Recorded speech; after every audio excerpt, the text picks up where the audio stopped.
আপনি 10 জনের সামনে অন্যের গোপন বিষয় ফাঁস করবেন, আল্লাহ লাখো মানুষের সামনে আপনার ল্যাংটা করে ছেড়ে দিবে। লক্ষ মানুষের সামনে আপনার গোমর ফাঁস করে দিবে।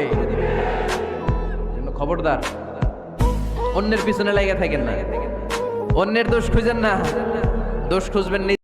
আপনি 10 জনের সামনে অন্যের গোপন বিষয় ফাঁস করবেন, আল্লাহ লাখো মানুষের সামনে আপনার ল্যাংটা করে ছেড়ে দিবে। লক্ষ মানুষের সামনে আপনার গোমর ফাঁস করে দিবে। খবরদার, অন্যের পিছনে লেগে থাকেন না, অন্যের দোষ খুঁজেন না, দোষ খুঁজবেন না। আপনি 10 জনের সামনে অন্যের গোপন বিষয় ফাঁস করবেন, আল্লাহ লাখো মানুষের সামনে আপনার ল্যাংটা করে ছেড়ে দিবে। লক্ষ মানুষের সামনে আপনার গোমর ফাঁস করে দিবে। খবরদার, অন্যের পিছনে লেগে থাকেন না, অন্যের দোষ খুঁজেন না, দোষ খুঁজবেন না। আপনি 10 জনের সামনে অন্যের গোপন বিষয় ফাঁস করবেন।